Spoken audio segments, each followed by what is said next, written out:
This story is titled, My Family Sided with My Stepbrother When He Got My Girlfriend Pregnant. But 2 years later, we discovered neither of us was the father, and now he is losing his mind. Hey guys, so I guess I need to lay this out somewhere because it's been eating at me for a long time. I'm Eric, 28 male, and about 2 years ago, my life did a complete 180. Looking back, I don't know how I missed the signs, but hindsight's 20/20, right? Let's rewind a bit. For a while, I thought my life was pretty smooth sailing. I had a stable job, a decent apartment, and even found someone I thought could be the one. But now, I wish I'd seen the red flags sooner. It's crazy how you can think you've got things figured out, only to realize you've been walking into a mess without even noticing. Here's some context. A couple of years ago, I met Haley, 26, at this diner downtown. She wasn't just your average server. Haley was quick with a smile, sharp with her jokes, and she had this way of making you feel like you were the most important person in the room. I'd go there after work to grab lunch, and we'd chat about everything from indie movies to music to how much we both hated the morning rush. One day, after a particularly long shift at work, I decided to ask her out. Nothing flashy, just a simple, "Hey, you want to grab dinner sometime?" To my surprise, she said yes. A few weeks later, we were inseparable. We'd spend our weekends watching old cult classics, going for walks by the river, and talking about how we both wanted to escape our small-town routines someday. Haley had dreams of opening her own little cafe, and I was just trying to climb the corporate ladder in finance. 6 months in, we decided to move in together. It felt natural, you know? She brought her books, her plants, and her knack for making my apartment actually feel like a home. I was happy, like genuinely happy. Haley was supportive, fun, and just had this way of making the hard days seem easier. Things were so good that I decided it was time for her to meet my family. That's where the cracks started to show. Let me give you a quick breakdown of my family dynamics because it's complicated. My dad, Patrick, remarried when I was 16. My mom had passed away when I was 14. And for a couple of years, it was just me and my dad trying to figure things out. Then came Barbara, my stepmom. She brought along Ryan, my stepbrother, who was a year younger than me. Now Ryan and I never clicked. He wasn't a bad guy on the surface. He was just one of those people who seemed to get away with everything. He'd bounce from job to job, dropping out of community college after one semester, claiming school wasn't for him. Barbara always defended him, saying he was just figuring himself out. Meanwhile, I was busting my butt to get through college, working part-time jobs, and making something of myself. It wasn't just Ryan, though. Barbara had a habit of playing favorites, and let's just say I wasn't her favorite. If Ryan managed to scrape by, it was a cause for celebration. If I got a promotion at work, barely a nod. My dad? He was a good guy. But honestly, he leaned on Barbara too much. He'd go along with whatever she said, probably to keep the peace. Anyway, I thought bringing Haley into the mix would be a chance to show my family how happy I was. And to my surprise, things started out well.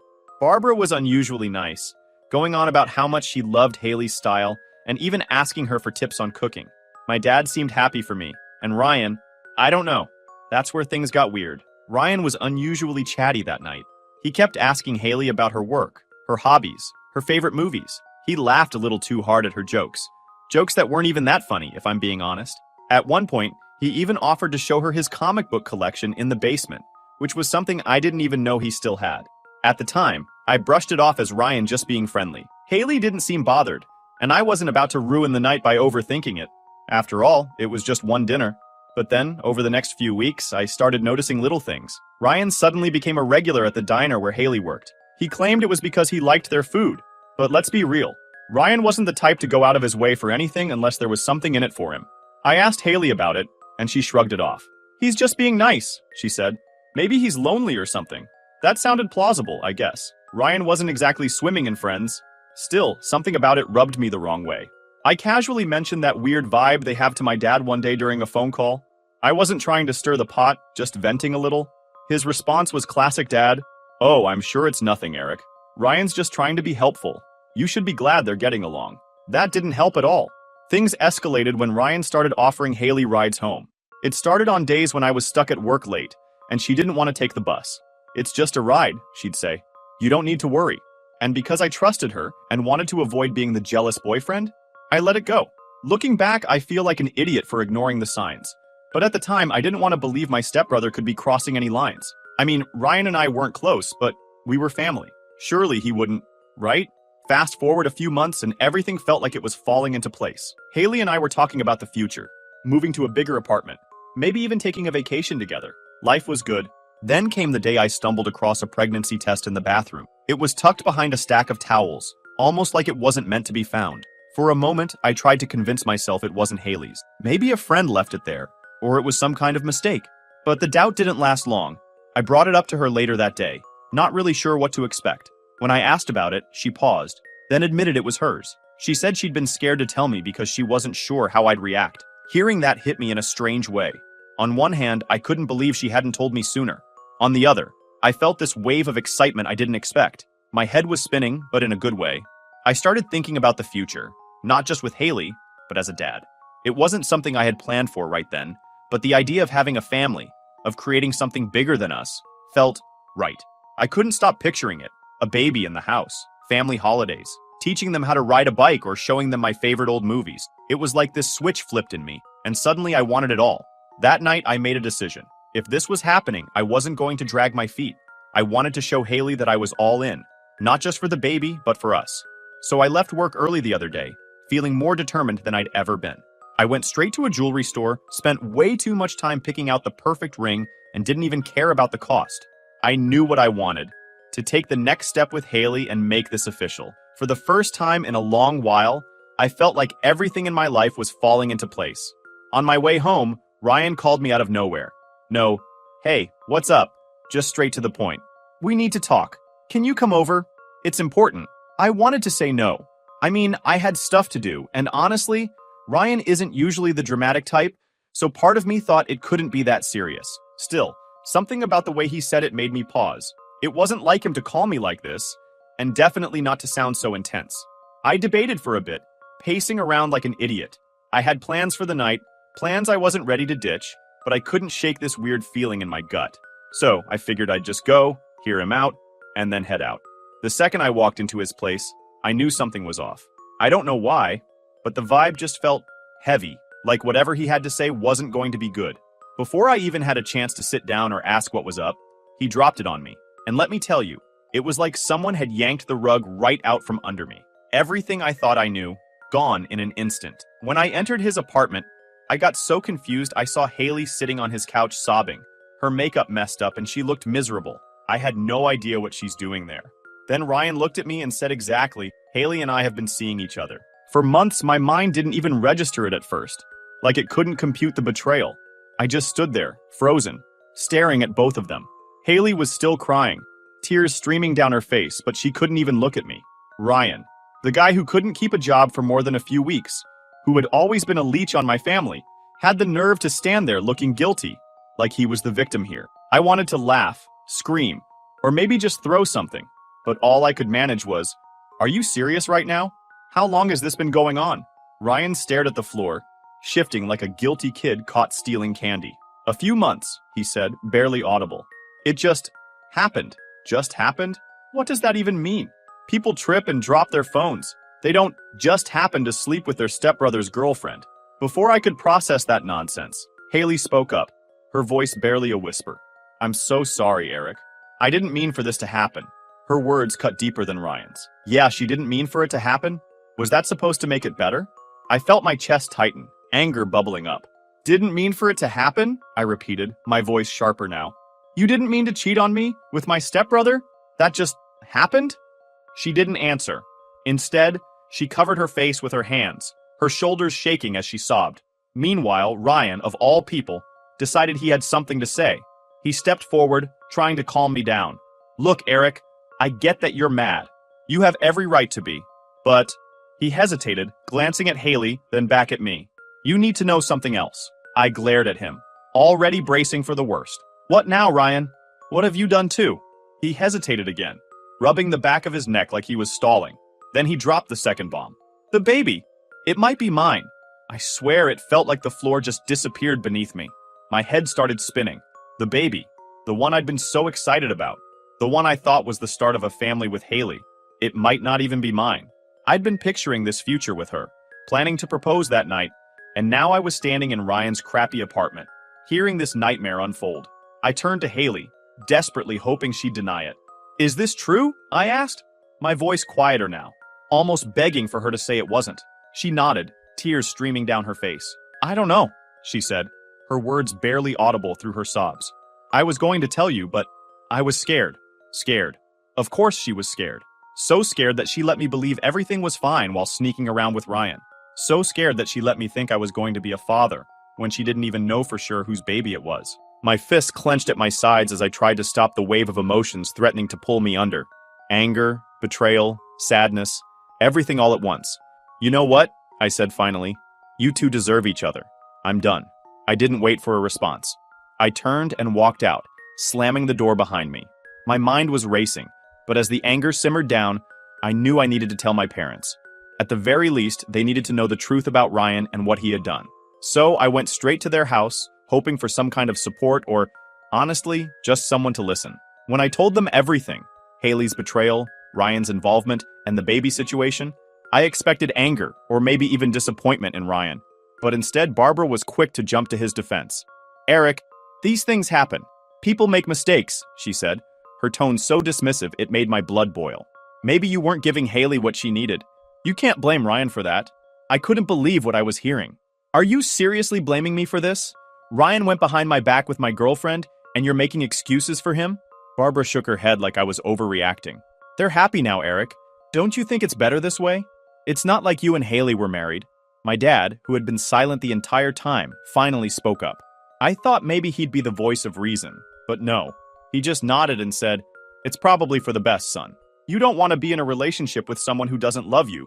Let them figure it out." The betrayal cut deeper than I thought it could. My own family, the people who were supposed to have my back, had chosen my stepbrother, again. They didn't care about what he had done, how he had disrespected me, or how much this entire situation had wrecked me. To them, keeping the peace was more important than standing up for what was right. I left their house without another word. By the time I got home, the anger started turning into clarity. There was nothing left for me here. That night, I packed a bag and left. I didn't care where. I just needed to get as far away from this disaster as possible. By morning, I had my plan. Leave, rebuild, and never look back. Whatever future I thought I had with Haley was gone. I crashed on my buddy Jake's couch for a week while I figured things out. Jake's the kind of guy who doesn't ask too many questions, which was exactly what I needed.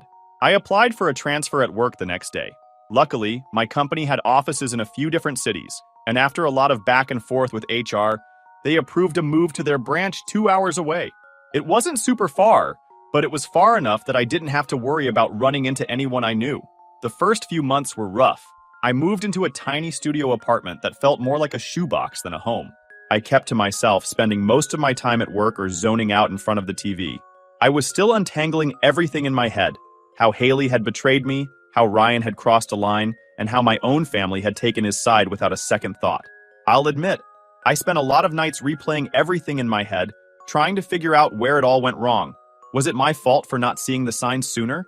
Should I have been more confrontational when Ryan started acting shady?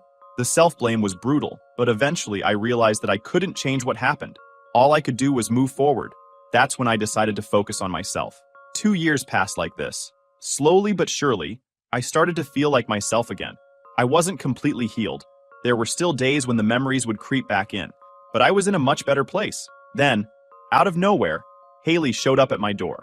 It was a Friday evening, and I'd just gotten home from work. I was looking forward to a quiet night of takeout and Netflix when there was a knock at the door.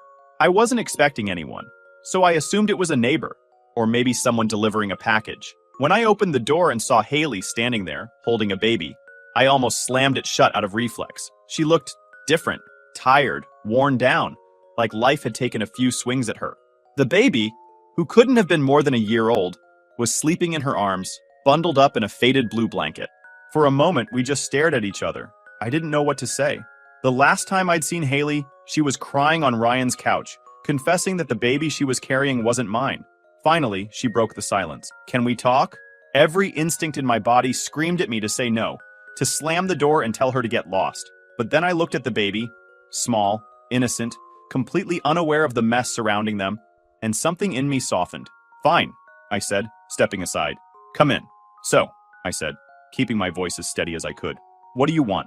Haley hesitated, her eyes darting between me and the baby. I need your help, Eric," she said finally. I raised an eyebrow. "Help with what exactly?" She took a deep breath. "It's about the baby," she said. I think she's yours." I froze. Of all the things she could have said, that was the last thing I expected. I was completely thrown. I mean, how do you even process something like that? For 2 years, I'd been living my life, thinking I was done with her and the chaos she brought into my world. And now she was back, holding a baby and telling me I might be the father. I didn't say anything. I just sat there staring at her. I could tell she was nervous, but I wasn't about to let her off the hook that easily. Finally, I found my voice. You said the baby was Ryan's. You were pretty damn sure about that, Haley. So why are you here now, telling me she's mine? Haley looked down, avoiding my eyes. I made a mistake, she said quietly. I was scared, Eric. Everything was happening so fast, and Ryan convinced me. He convinced me that it had to be his. But now I'm not so sure. Not so sure? I repeated, trying to keep my voice steady. You realize how insane that sounds, right? She nodded. I know. I messed up. I should have done a paternity test back then, but I was too caught up in everything. I thought Ryan would step up and take care of us, but he didn't. I leaned back in my chair, letting her words sink in. On one hand, I couldn't fight the urge of kicking her out and tell her to deal with her own mess. But there was a tiny voice in the back of my mind whispering, what if she's telling the truth? After a long pause, I said, so what do you want from me, Haley? Why are you here now? I want to do a paternity test, she said. If she's not yours, I'll leave you alone. But if she is, you deserve to know. I couldn't argue with that. If there was even a slight chance that the baby was mine, I needed to know. Not for Haley's sake, but for the baby's. Fine, I said finally. We'll do the test. But until then, I don't want any drama. Got it? The relief washed over her face. Thank you, Eric. I mean it. The next day, I made some calls and set up an appointment for a paternity. The lab said it would take about a week to get the results. In the meantime, I started digging into Haley's story. Something about it still didn't add up, and I wasn't about to take her word for anything. I reached out to my college buddy, Greg, who now worked as a private investigator. Greg was one of those guys who could find out anything about anyone, and I figured if anyone could help me get to the bottom of this, it was him. When I explained the situation, Greg didn't even blink. Send me everything you've got. Timelines, names, anything you think might be relevant, he said. I'll look into it and see what I can find. Over the next few days, I tried to go about my life as usual, but it wasn't easy. Every time I looked at the clock, I found myself wondering what Greg might be uncovering, or what the paternity test results would say. Haley stayed in a motel while we waited, which was honestly a relief. I didn't need her hovering around, adding to my stress. A few days later, Greg called with an update. Eric, he said, his tone serious. You're not going to believe this. He went on to tell me that during the time Haley and I were together, she'd been seeing someone else, a guy named Josh, who worked as a line cook at the same diner. Greg had found old social media posts and messages between them that dated back to when Haley and I were still a couple. Wait, I said, cutting him off. You're telling me she was seeing this guy and Ryan at the same time? Looks like it, Greg replied. And here's the thing. Based on the timeline, it's possible Josh is the baby's father, not you or Ryan. My head was spinning. Haley had managed to drag 3 different guys into this mess, and now she was knocking on my door, expecting me to clean it up? Greg didn't stop there. He'd also dug into Haley's past and found a pattern. Before she moved to our town, she'd lived in another city where she'd pulled a similar stunt, juggling multiple relationships and leaving a trail of burned bridges behind her. Eric, this woman's a pro, Greg said. She knows how to play people, and she's been doing it for years. When I hung up the phone, I lost my shit. I was so angry, not just at Haley, but at myself for ever getting involved with her in the first place. A few days later, the paternity test results came in. As I opened the envelope, my heart was pounding. I didn't know what I was hoping for, to be the father or not. Either way, my life was about to change. The results were clear. I wasn't the father. For a moment, I just stared at the paper, feeling a strange mix of relief and anger. Relief that I wasn't tied to Haley for the rest of my life, and anger that she'd dragged me into this mess to begin with. With all the dirt Greg dug up, I knew it wasn't enough to just block Haley and move on. She needed to be confronted with the truth, not just for my peace of mind, but to make sure she knew her lies had caught up with her. I wasn't about to let her walk away thinking she could manipulate people like this without consequences. So I called her one last time and told her we should meet. She hesitated, probably sensing something was up. Okay, when? Tomorrow. Meet me at that diner you used to work at. The irony of meeting her at the place where it all started wasn't lost on me. The next morning, I got there early and grabbed a booth in the back corner, away from the crowd. I had a folder with me, every piece of evidence Greg had found, plus the paternity test results. I wasn't planning to go easy on her. Haley walked in a few minutes late, carrying the baby in her arms. She looked anxious, but tried to mask it with a weak smile. What's this about, Eric? She asked, trying to sound casual. I didn't waste any time. I got the paternity test results, I said, sliding the envelope across the table. Her smile faded. She didn't open the envelope, just stared at it like it might bite her. And the baby isn't mine, I said bluntly. Not mine. Not Ryan's either, from what Greg found out. Her eyes darted to mine, wide with panic. What do you mean Greg found out? Who's Greg? The one who discovered your dirty laundry. He is private investigator, I said, leaning back in my seat. He uncovered a lot about you, Haley, like the fact that you were seeing Josh, the line cook, while we were together, and how you've pulled this same stunt before in another city, dating multiple guys at the same time, playing them against each other. Sound familiar? Haley's face turned pale. For a moment, she didn't say anything. Then she tried to laugh it off. Eric, come on. You really hired a PI? That's ridiculous. Ridiculous? You know what's ridiculous? Showing up at my door after 2 years and trying to pin a kid on me that you knew wasn't mine? She got defensive. I didn't know for sure, okay? I thought maybe... Don't, I interrupted. Don't sit there and pretend this was some innocent mistake. You've been lying to everyone from the start. Josh is the father, isn't he? Haley looked away.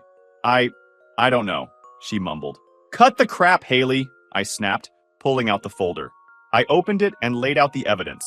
Screenshots of her messages with Josh, photos of them together, and even a timeline of events Greg had pieced together. It's all right here. You were seeing him before, during, and after you were with me. He's the father. I thought she might cry, but instead, she just sighed and said, Fine. You're right. Josh is probably the father. Are you happy now? Happy, I repeated. You've got some nerve, Haley. You lied to me, to Ryan, to Josh, hell, probably to half the people in this town. And you think I should be happy about what, exactly? She shifted uncomfortably in her seat, adjusting the baby on her lap. Look, I didn't plan for things to get this messy, okay? I made mistakes, but I didn't know what else to do. Oh, you didn't know what else to do, I said, leaning forward. How about not lying to everyone around you? How about taking responsibility for your actions, instead of dragging people into your mess? Haley didn't respond. She just sat there, staring down at the table. I took a deep breath, trying to steady myself. Here's what's going to happen, I said. I've already sent all this evidence to my family. They know the truth now, and they're done with you. As for Josh, he deserves to know he has a kid. I'll make sure he gets this information. That seemed to snap her out of it. Wait, she said quickly. You can't tell Josh. He doesn't need to know. He's not ready to be a father. Not my problem, I said coldly. He has a right to know, and you've already stolen 2 years from him. I'm not helping you keep this lie going. Haley looked like she was about to protest, but then she stopped herself. Maybe she realized she didn't have a leg to stand on anymore. What do you want from me, Eric? She asked quietly. Nothing, I said. I don't want anything from you, Haley. I just want you to leave me alone. Don't call me. Don't show up at my door. Don't try to drag me back into your life. We're done. Now you can leave, I told her. It sounded like a demand. As she got up to leave, she looked at me one last time. I really am sorry, Eric, she said. For everything. I didn't respond. I just watched her walk away, the baby resting on her shoulder. When she was gone, I let out a long sigh and leaned back in the... It was over. Finally. Truly over. I'd confronted Haley, laid out the truth, and cut her out of my life for good. That night, I went home and thought about everything that had happened over the past couple of years. It wasn't just about Haley and the lies. This was also about my family. The way my dad and Barbara had treated me still stung. They didn't just fail to support me. They actively took Ryan's side and pushed me away. Even now, knowing the truth about Haley, I hadn't heard much more than a half-hearted apology from my dad. I wasn't ready to let them back in. Honestly, I didn't know if I ever would be. In the days following my confrontation with Haley, I made sure the evidence Greg had gathered got into the right hands. I contacted Josh, the baby's biological father. I wasn't trying to stir up drama, but he had a right to know the truth. When I called him, he sounded shocked. Wait, what? Haley has a kid? And you're saying, she's mine? Yep, I said, almost laughing, but kept it short. I've got the DNA test results, and there's no doubt. She's been lying to everyone, including you. Josh took a long pause before saying, Thanks for telling me. I had no idea. I'll figure this out. I didn't know what he planned to do, but that wasn't my business anymore. I'd done my part. With Haley and her mess finally out of my life, I focused on getting back to normal, or at least figuring out what normal meant for me. One of the first things I did was reconnect with my friends. Over the past couple of years, I'd pulled away from a lot of people, mostly because I didn't want to explain the disaster my life had turned into.